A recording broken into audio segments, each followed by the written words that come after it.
Hello students, welcome back to ABC of Sociology class. Today's lecture is about one of the most important concept given by Auguste Comte, that is law of three stages. If you are new to this channel and want me to make some more videos related to sociology, you can comment in the comment section below, and also take a moment and subscribe to this channel so that you can get the notifications whenever I upload a new video. Let's begin the lecture. Introduction. Auguste Comte was born on January 20, 1798 in Montpellier, France. Auguste Comte has made a wonderful contribution to sociology. Thereby, he has earned a very good name and fame in the history of social thought. So, he is regarded as the father of sociology. ये हम लोग already पहले lecture में discuss कर चुके हैं कि जो ऑगस्ट कूम है, ऑगस्ट कूम का जो कंट्रीब्यूशन है टूवर्ड्स सोशोलॉजी वो बहुत ज़्यादा इम्पॉर्टेंट कंसिडर किया जाता है. जो टर्म है सोशोलॉजी की वो भी जो है कॉइन किसने की थी? ऑगस्ट कूम ने. इसीलिए उनको क्या कहा जाता है? Father of sociology.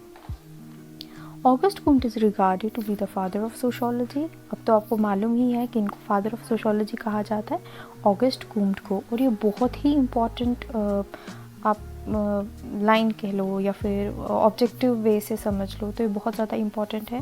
काफ़ी एग्ज़ाम्स में जो है पूछा भी जाता है.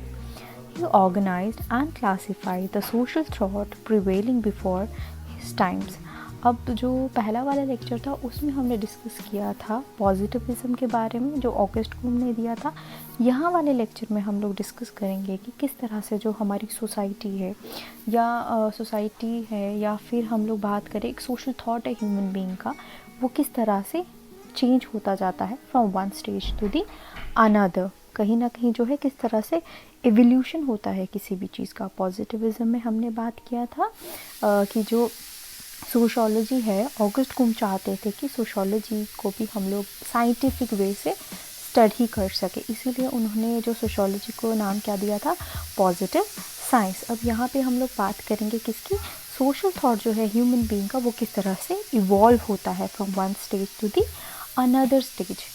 Comte gave birth not only to a specific methodology of studying knowledge but also analyzed the evolution of human thinking and its various stages. Comte ने जो है देखो हमने वहाँ पे क्या किया था? नॉलेज को स्टडी किया था. नॉलेज की भी बात की थी, ट्रू नॉलेज की भी बात की थी. उसको स्टडी हम किस तरह से कर सकते हैं या फिर हम लोग जो हमारी सोसाइटी है उसको किस तरह से एनालाइज कर सकते हैं.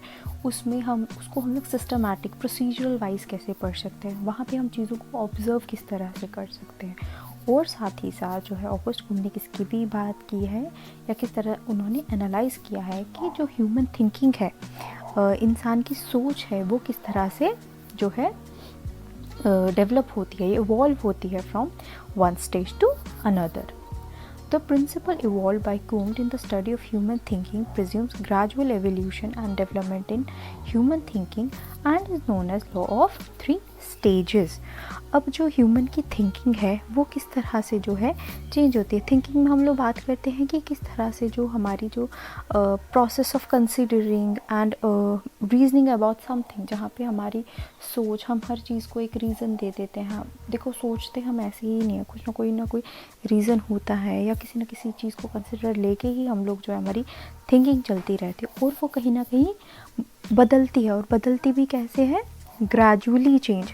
ग्रेजुअल मतलब उसमें कहीं ना कहीं वो प्रोग्रेस होती है स्लोली एंड स्लोली. उसी को ही हम लोग यहाँ पे स्टडी कर रहे हैं. अब उसकी डेवलपमेंट जो है ह्यूमन थिंकिंग की, उसको क्या नाम दिया ऑगस्ट कॉम्ट ने?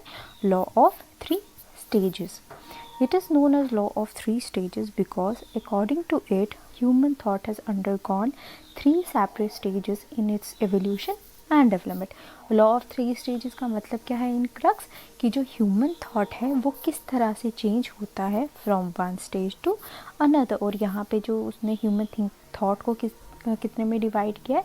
थ्री सेपरेट स्टेजेस में डिवाइड किया है. उसकी एवोल्यूशन की बात की है और उसकी डेवलपमेंट की बात की है. अब लॉ ऑफ थ्री स्टेजेस में क्या पढ़ना है हम लोगों ने? कि ह्यूमन थॉट जो है वो किस तरह से चेंज होता है या उसमें किस तरह से ग्रेजुअल चेंज आ रहा है. हम उसको यहाँ पे स्टडी कर रहे हैं कैसे? थ्री स्टेजेस में डिवाइड करके. The law of three stages is the cornerstone of Auguste Comte's approach. Comte's ideas relating to the law of three stages reveal that man is becoming more and more rational and scientific in his approach by gradually giving up speculations and imaginations. अब जो law of three stages की अगर हम बात करें, ये बहुत important concept है कोम्ट का, आपको ये एग्ज़ाम में भी पूछा जा सकता है। तो इसमें आप लोगों ने क्या बात करनी है लॉ ऑफ थ्री स्टेजेस में, कि किस तरह से जो सोशल थॉट है वो बदलता रहता है from one stage to another. अब कूम्ट ने क्या किया है, कूम्ट ने यही बताया हुआ है कि जैसे जैसे जो थॉट है वो बदलता है, वैसे वैसे जो मैन है वो क्या बनता जाता है, more and more rational and scientific. Rational का मतलब है जो भी आप काम करोगे उसके पीछे आप रीज़न देखोगे, उसके पीछे आप लॉजिक देखोगे। इलॉजिकल वे से नहीं सोचना है, आपको लॉजिकल वे से सोचना है, उसको हम लोग रैशनल बोलते हैं। एंड साइंटिफिक, साइंटिफिक मतलब जहाँ पे आप चीज़ों को ऑब्जर्व कर सको, जहाँ पे आप चीज़ों को सिस्टमैटिक समझ सको, जिसको उसने नाम दिया था पॉजिटिविज़म। और यही अप्रोच जो है वो कैसे कैसे बदलती है, कहाँ से, इमेजिनेशन, एक इमेजिनेशन अलग जोन हो गया, रैशनल होना एक अलग जोन हो गया। इमेजिनेशन में आप किसी चीज़ के पीछे फैक्ट नहीं देखते हो, लॉजिक नहीं देखते हो, that is the kind of myth based रहता है। पर जब आप रैशनैलिटी की बात करते हो, रैशनैलिटी में आप लोग हर चीज़ के पीछे रीज़न देखते हो और हर चीज़ के पीछे लॉजिक देखते हो। अगर आप आज की सोसाइटी की बात करो, आज की सोसाइटी जो है उसमें कहीं ना कहीं जो है रैशनैलिटी बहुत ज़्यादा है, बिकॉज लोग हर किसी चीज़ के पीछे रीज़न ढूंढना शुरू कर गए हैं, लॉजिक देखना शुरू कर गए हैं। अब ऐसा नहीं है, हाँ मिथ भी है, myth is also there within the society, mythological भी है, पर ज़्यादा से ज़्यादा जो लोग हैं अब मिथ के ऊपर भी जो है वो रीज़न ढूंढना शुरू कर गए हैं कि अगर ऐसी चीज़ है तो क्यों है, दैट मीन्स वो रैशनल थिंकिंग रख रहे हैं। He has shown that there is a close association between intellectual evolution and social progress. अब उसने क्या बोला, there is a close association between intellectual thinking में intellectual evolution and social progress। किस तरह से जो है evolution और progress जो है वो एक साथ चल रहे हैं। The law of three stages is the three stages of mental and social development। अब law of three stages क्या है कि किस तरह से there is a change, किसमें, सोशल थॉट या ह्यूमन थिंकिंग में। अब जो लॉ ऑफ थ्री स्टेजेस की जो ऑगस्ट कॉम्ट ने बात की हुई है, वहाँ पे थ्री स्टेजेस आती हैं, एक थियोलॉजिकल स्टेज, एक मेटाफिजिकल स्टेज, एक positive stage. Theological state purely based on imagination, metaphysical stage it's a kind of transitional stage, जहाँ पे एक स्टेज से दूसरी स्टेज में बदलाव आता है। मतलब यहाँ वाली स्टेज जो है, मेटाफिजिकल स्टेज जो है, ये थियोलॉजिकल और पॉजिटिविज्म का लिंक है। मतलब मेटाफिजिकल में ही कहीं ना कहीं चेंज आना शुरू हो जाता है towards a positive stage. Now Comte considered his law of three stages based upon belief in social evolution to be the most important। अब यहाँ पे सबसे ज़्यादा ज़रूरी क्या है, बिलीफ, कि किस तरह से जो है बिलीफ में बदलाव आता है from one stage to the another stage. There has been an evolution in the human thinking so that each succeeding stage is superior to and more evolved than the preceding stage। यहाँ पे क्या है evolution in the human thinking में, कि जो हर एक stage है वो क्या है, succeeding मतलब superior। आप एक स्टेज से दूसरी स्टेज में मूव करो तो आप जो है वो क्या होनी चाहिए, प्रोग्रेसिव होने चाहिए। वैसे ही यहाँ पे क्या है कि जो एक स्टेज है वो दूसरी स्टेज से क्या है, सुपीरियर है और मोर इवॉल्व है देन द प्रीसीडिंग स्टेज। जो उससे पहले वाली स्टेज है उससे ज़्यादा जो है वो सुपीरियर है। दिस लॉ अपीयर्ड, अब जो ये वाला लॉ है इसकी बात ऑगस्ट कॉम्ट ने कहाँ की है, उन्होंने बात की है in his book positive philosophy. Book का नाम क्या है, पॉजिटिव फिलॉसफी, जो कौन से ईयर में आई थी, 1822। ठीक है। अब हम बात करेंगे थ्री स्टेजेस की। सबसे पहला जो है दैट इज द थियोलॉजिकल और the fictitious stage. Fictitious fiction means जहाँ पे एक काइंड ऑफ मिथ, हर चीज़ के पीछे मिथ है, आप कोई रीज़न नहीं देख रहे हो किसी के पीछे, it's a fiction based stage. The theological stage is the first and is characterise the world prior to 1300। ये किसी पहले है, 1300 पहले जो भी सोसाइटी थी उसके बारे में बात कर रहे हैं हम यहाँ पे। Here all theoretical conceptions whether general or specific bear a supernatural impress। supernatural का मतलब है some kind of paranormal, या यहाँ पे आप बात करते हो सुपर नेचुरल की हर उसके पीछे कोई ना कोई पैरानॉर्मल काइंड ऑफ एक्टिविटी है, या कोई पर्सन है जो उसको करा रहा है, कोई भी चीज़ जो है हैपन हो रही, कोई भी फिनोमिनन हो रहा है, उसके पीछे कोई ना कोई सुपर नेचुरल बीइंग है. At this level of thinking, there is a marked lack of logical and orderly thinking. अब इस स्टेज में क्या है, यहाँ पे कोई लॉजिक नहीं है, कोई ऑर्डरली थिंकिंग नहीं है, कोई सिस्टमैटिक नहीं है. ये प्योरली बेस्ड किस पे है, सुपर नेचुरल बीइंग पे बेस्ड है. मतलब ये टोटल माइथोलॉजिकल है, टोटल फिक्शन स्टेज है. Overall, the theological thinking implies belief in supernatural power. यहाँ पे क्या है, belief किस पे, supernatural power पे. This type of thinking is found among the primitive races. ये वाली टाइप ऑफ थिंकिंग हमें कहाँ मिलती है, प्रिमिटिव सोसाइटी में, प्रिमिटिव रेसेस की अगर हम बात करें. In theological stage, all the natural phenomenon and social events were explained in terms of supernatural forces and deities, which ultimately explaining everything as the product of the God wills. यहाँ पे क्या होता है, किसी भी तरह का फिनोमिना है या किसी भी तरह का इवेंट है या किसी भी तरह का जो भी कोई चीज़ हो रही है, उसको किसके साथ कनेक्ट कर दिया जाता है, कोई सुपर नेचुरल बीइंग है या भगवान है, उसके साथ कनेक्ट कर दिया जाता है कि ये गॉड का ही किया हुआ है. अगर सूखा पड़ जाना तो भगवान ने किया, बहुत ज़्यादा गर्मी पड़ जाना तो गॉड, बहुत तेज़ बारिश हो जाना तो भगवान. मतलब साइंटिफिक कुछ नहीं है, सब नोशन बेस्ड है या फिर सब मिथ पे बेस्ड है. उसके बाद नेक्स्ट अगर हम इसमें बात करें थियोलॉजिकल, अब इसकी भी 3 सब स्टेजेस है. सबसे पहली जो है फैटिशिज्म, देन पॉलीथीज्म, देन मोनोथीज्म. अब हम फैटिशिज्म की बात करेंगे. फैटिश का मतलब है इनएनिमेट. इनएनिमेट का मतलब होता है जो कि नॉट अलाइव काइंड ऑफ, या showing no sign of life, उनको हम लोग इनएनिमेट बोलते हैं. And ism means philosophy. तो यहाँ पे हम लोग किन की बात करते हैं, टोटली उन चीज़ों की बात करते हैं जिनमें there is no sign of life. This is a philosophy which believes that supernatural power dwells in inanimate object. मतलब supernatural power कहाँ पे डेवलप होना शुरू हो जाते हैं, in inanimate object. But too many fetishes created confusion for people, hence they started believing in several gods. अब आप inanimate like feather, mountain, आप इन सब चीज़ों में rock, तो इसमें जो है वो पावर ढूंढते थे.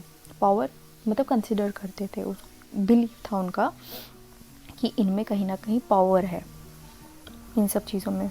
पर इसकी वजह से क्या हुआ, लोगों में कहीं ना कहीं कन्फ्यूजन स्टार्ट हो गई. Then they started believing in several gods. जब इनएनिमेट का उनको कन्फ्यूजन क्रिएट हो गया तो उन्होंने क्या किया, सेवरल गॉड्स में बिलीव करना शुरू कर दिया, जिसको हम बोलते हैं पॉलीथीजियम. पॉली का मतलब क्या है, many. So the belief in many gods is called polytheism. Belief in several gods, in many gods, is called as polytheism. Human beings received variety or diversity of natural phenomenon. The presence of too many gods also created for them mental contradiction. Finally, they developed the idea of one god, that is monotheism. जैसे rain के लिए हम लोग एक God के साथ connect कर देते हैं. हवा चल रही है तो अनदर गॉड के साथ कनेक्ट कर देते हैं, या कोई एवोल्यूशन हो रहा है वो एक अलग गॉड के साथ रिलेट कर देता है. डिस्ट्रक्शन हो रही है वो एक गॉड के साथ कनेक्ट कर देते हैं. So there are different god, diversity है, मतलब नेचुरल फिनोमिना जो है डिफरेंट गॉड्स के साथ कनेक्टेड है. तो इसकी वजह से भी क्या हो गया था, बहुत सारे कॉन्ट्राडिक्शंस आ गए थे, जिसकी वजह से जो है एक न्यू आइडिया डेवलप हुआ. उसका मतलब क्या था, बिलीफ इन वन गॉड, जिसको हम लोग बोलते हैं monotheism. Monotheism it means belief in one single god, he is all in all. Monotheism का मतलब होता है belief in one god. One god जो है वो ऑल इन ऑल है. He controls everything in his world. जो वो एक गॉड है वो क्या करता है, वो हर किसी चीज़ को कंट्रोल करते हैं वर्ल्ड में. He is the maker of human destiny. जो ही इज़ द मतलब ह्यूमन बीइंग की डेस्टिनी को भी कौन बनाएगा, वही एक God. Monotheism is the climax of the theological stage of thinking. जो मोनोथीज्म है ये क्या है, एक इंटेंस, मोस्ट इंटेंस पॉइंट है और what, theological stage of thinking का. जो monotheistic thinking symbolises the victory of human intellect and reason over non intellectual and irrational thinking. Monotheistic thinking कौन सी है, जहाँ पे विक्ट्री है या जीत हुई है किसकी, ह्यूमन इंटेलेक्ट की और रीजन की, किस पे, नॉन इंटेलेक्चुअल और इरेशनल थिंकिंग पे। Slowly feelings and imagination started giving place to thinking and rationality. अब इस स्टेज के दौरान क्या हुआ कि there was a slow change, किसका, फीलिंग्स एंड इमेजिनेशन की जगह किसने लेनी शुरू कर दी, थिंकिंग और रैशनैलिटी ने। In monotheism a simplification of many gods into one god takes place. Monotheism stage में ही क्या हुआ कि लोगों ने किसमें बिलीव करना शुरू कर दिया, वन गॉड।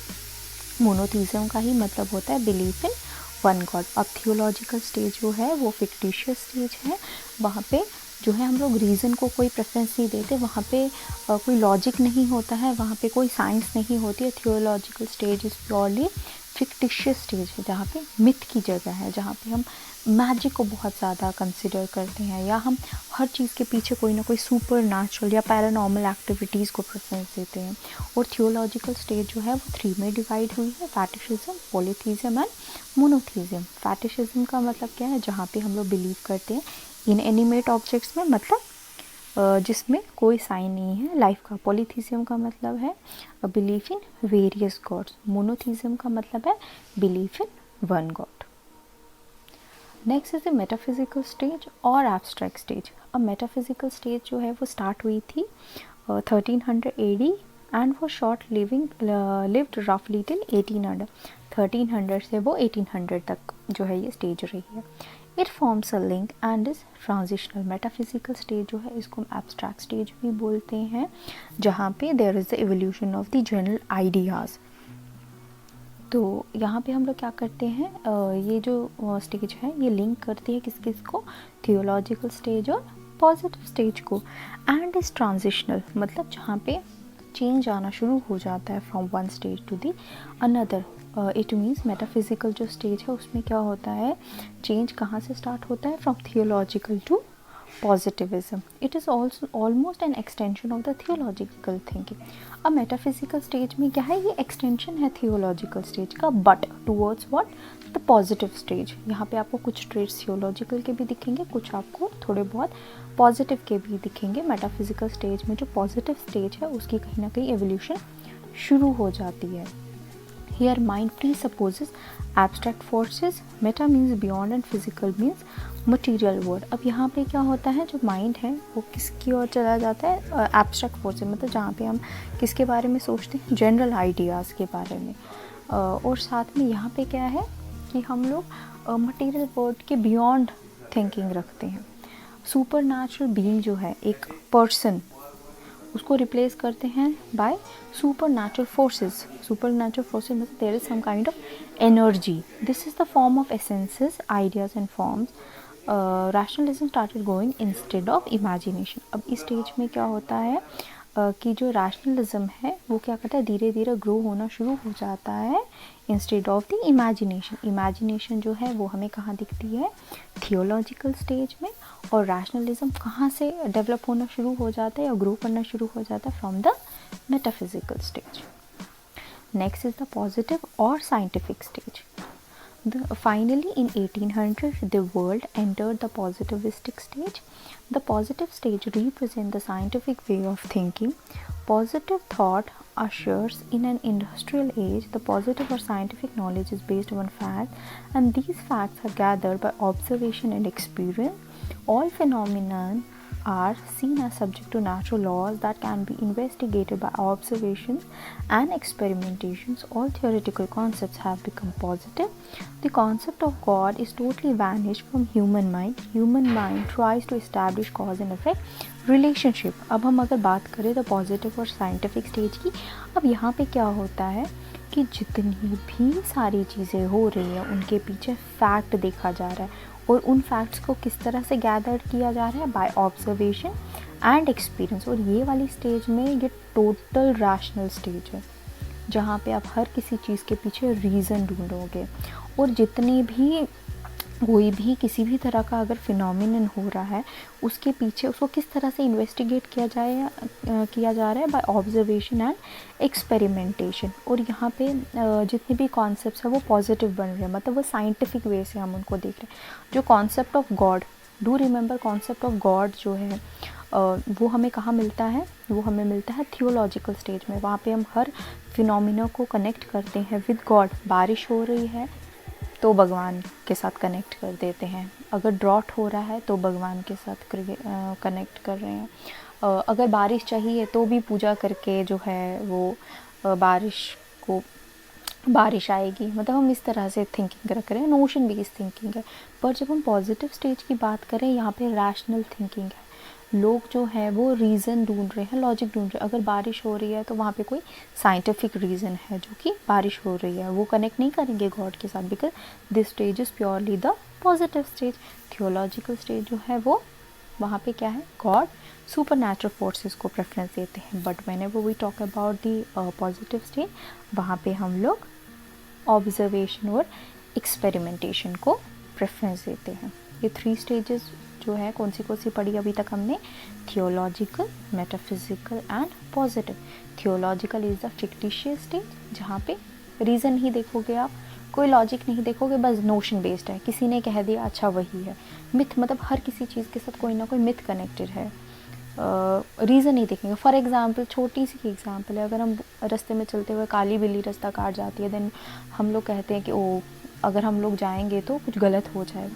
तो दैट इज़, हम लोग उसके पीछे रीज़न नहीं देख रहे हैं। तो वो काली बिल्ली का रास्ता काटना और हम लोगों का उसको थॉट प्रोसेस मिला ना, that is the theological stage, क्योंकि हम वहाँ पे रीज़न नहीं देख रहे हैं। पर यही चीज़ अगर हम लोग पॉजिटिव स्टेज की बात करें, बिल्ली ने रास्ता काट लिया तो हम लोग उसके पीछे रीज़न ढूंढेंगे। अगर हम लोग रास्ता क्रॉस कर रहे हैं तो कुछ गलत हो जाए तो हम लोग सोचेंगे कि वो क्यों हो रहा है, उसके पीछे रीज़न ढूंढने की कोशिश करेंगे। अब वो रीज़न नलिफाई भी हो सकता है, क्या पता वो ऐसे ही बात हो, कोई उसके पीछे कोई रीज़न ना हो। तो पर वो रीज़न हम लोग कहाँ पे ढूंढेंगे, पॉजिटिव स्टेज में, ना कि थियोलॉजिकल स्टेज में। थियोलॉजिकल स्टेज में हम लोग बिलीव कर लेंगे उस चीज़ में। मेटाफिजिकल स्टेज क्या है, मेटाफिजिकल स्टेज थियोलॉजिकल और पॉजिटिव स्टेज को कनेक्ट करती है। मेटाफिजिकल स्टेज में आप जो है क्या करते हो, कनेक्ट करते हुए थियोलॉजिकल एंड मेटाफिजिकल स्टेज में it is a link between theological stage and the positive stage. Metaphysical stage में हम थोड़े ट्रेट्स थियोलॉजिकल के भी देखते हैं, थोड़े ट्रेट्स हम लोग पॉजिटिव के भी देखते हैं। पॉजिटिव स्टेज की आ गई, पॉजिटिव स्टेज को हम लोग साइंटिफिक स्टेज बोलते हैं, जहाँ पे हम हर चीज़ के पीछे जो है फैक्ट देखते हैं। और फैक्ट कैसे देखते हैं हम लोग, by observation and experimentation. Now next we're gonna talk about social statics and social dynamics. One of the Comte's lasting contribution is his distinction of sociology between social statics and social dynamics. अब next concept कौन सा है जहाँ पे हम लोग sociology जो है उसको study कर सकते हैं दो वे से, एक social statistics और एक social dynamics. Just as in biology, it is useful to separate anatomy from physiology, so it is desirable to make a distinction in sociology between statics and dynamics. जिस तरह से biology में हम लोग separate करते किसको, anatomy को और physiology. anatomy में हम लोग structure को पढ़ते हैं and physiology में हम लोग उसकी functioning को पढ़ते हैं. So it is desirable to make a distinction in sociology between statics and dynamics. Biology में हमने किसको अलग कर दिया, एनाटॉमी को फिजियोलॉजी से. यहाँ पे भी हम लोग डिस्टिंक्शन किसके बीच में देखेंगे, social statistic and social dynamics. Comte divided sociology into two theoretical aspects. One is social statics and another one is social dynamics. Social static focuses on how order is maintained in the society. Social static किसके ऊपर focus करते हैं कि किस तरह से how order, मतलब जो हमारी सोसाइटी है वो किस तरह से मेंटेन हो रही है, किस तरह से जो है वो फंक्शन कर रही है. और सोशल डायनामिक में हम लोग किसको स्टडी करते हैं, on how society changes over time. Social dynamic में हम लोग स्टडी करते हैं कि सोसाइटी हमारी किस तरह से चेंज हो रही है.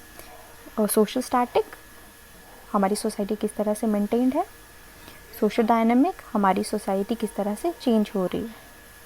ठीक है. Now social statics, the social static is concerned with the present structure of the society.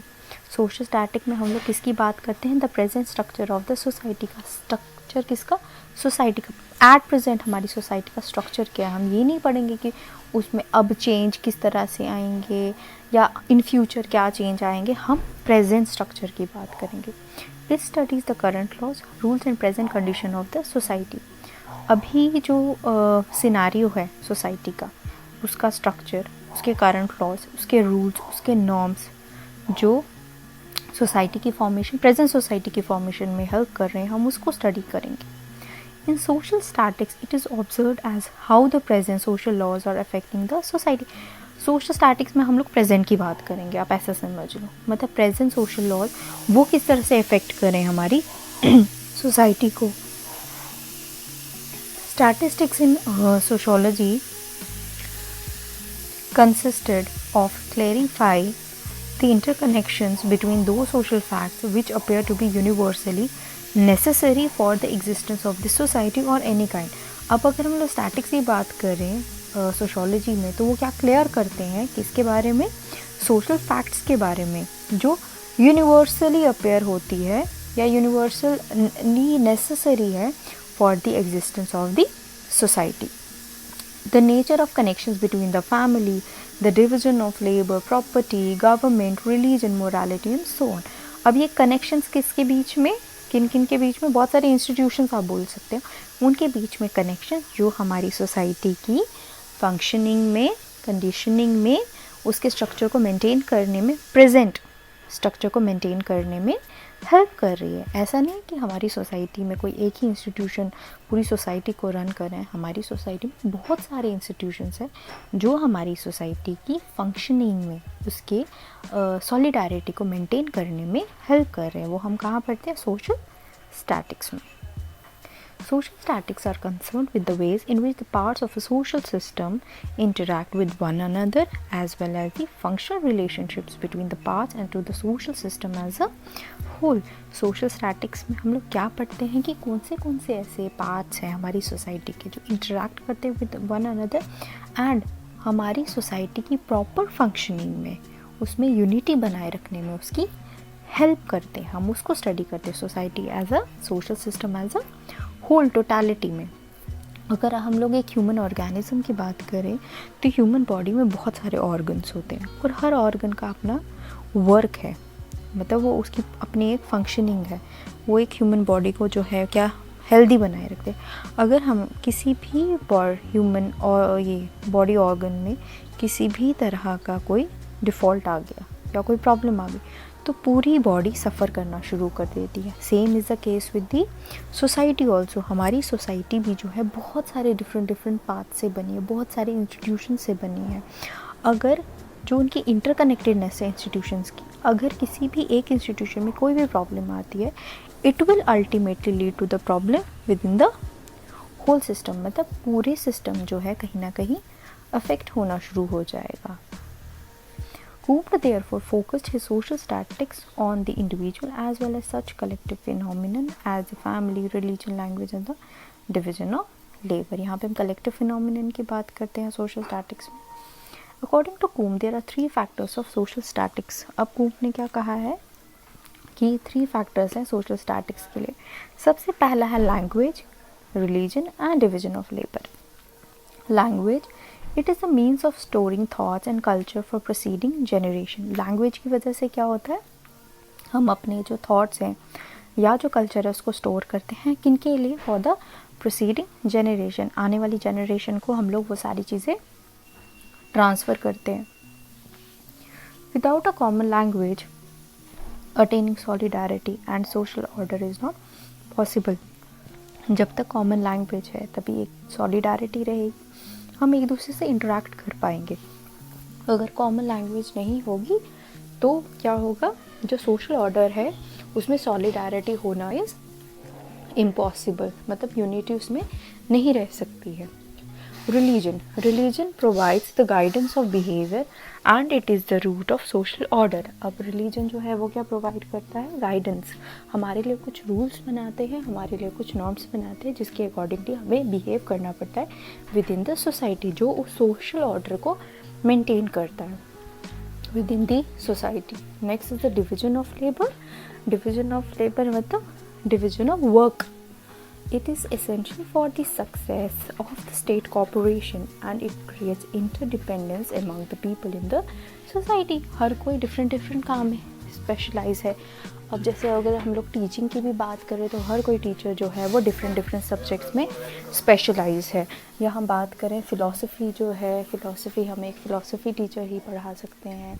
अगर हम सोशोलॉजी की बात करें तो सोशोलॉजी टीचर ही पढ़ा सकते हैं। अगर हम केमिस्ट्री की बात करें तो एक टीचर जो केमिस्ट्री में स्पेशलाइज है वही पढ़ा सकते हैं। तो कहीं ना कहीं जो हमारा एजुकेशन सिस्टम की बात करें ये भी कहीं ना कहीं इंटरडिपेंडेंट है डिफरेंट लोगों पे या डिफरेंट जो है वो स्पेशलाइजेशंस पे। Next is the social dynamics. Social dynamics is how the processes of social changes are taking place. Social dynamics का मतलब है किस तरह से जो सोशल चेंज है वो हमारी सोसाइटी में है। Social dynamics is the theory of social progress. अब जो चेंज मतलब यहाँ पे हम प्रोग्रेसिव चेंज की बात करें, मतलब कि जो एक स्टेज है वो दूसरी स्टेज से बेटर है। A true science of society must find about both the laws of order and progress. The law of order is the concern of social statics and law of progress are discovered through social dynamics. अब अगर हम बात करें the law of order की तो जो social order है वो हमने ऑलरेडी बात की है सोशल डायनेमिक्स में कि कौन सी ऐसी चीज़ें हैं प्रेजेंट सोसाइटी की बात करें जो उस ऑर्डर को मेंटेन करते हैं या जो हमारी सोसाइटी के स्ट्रक्चर को मेंटेन करते हैं, उसकी फंक्शनिंग में हेल्प करते हैं। जो लॉ ऑफ प्रोग्रेस है मतलब हमारी सोसाइटी किस तरह से जो है वो चेंज हो रही है वो हम किस में बात करते हैं, सोशल डायनेमिक्स में। Dynamics and sociology consisted of studying and tracing interconnections between these many aspects of society as they actually existed and changed in many types of society in the cumulative process of history. Dynamics में हम लोग क्या पढ़ते हैं कि किस तरह से जो हमारी सोसाइटी है वो बदलती रहती है from one time to another. Comte places great emphasis on the study of social dynamics or social change. कूम्ट ने क्या किया हुआ है, उसे ग्रेट एम्फेसाइज किया है किसके ऊपर, चेंज के ऊपर, सोसाइटी के चेंज के ऊपर। His theory of social dynamics is founded on the law of 3 stages. Law of 3 stages में हमने क्या देखा कि किस तरह से जो है हमारी सोसाइटी इवॉल्व होती है। थिंकिंग बदलेगी तभी सोसाइटी जो है इवॉल्व होगी। सोशल थॉट हम ऑलरेडी पढ़ चुके हैं कि किस तरह से from one stage to another जो है वो थिंकिंग बदलती रहती है।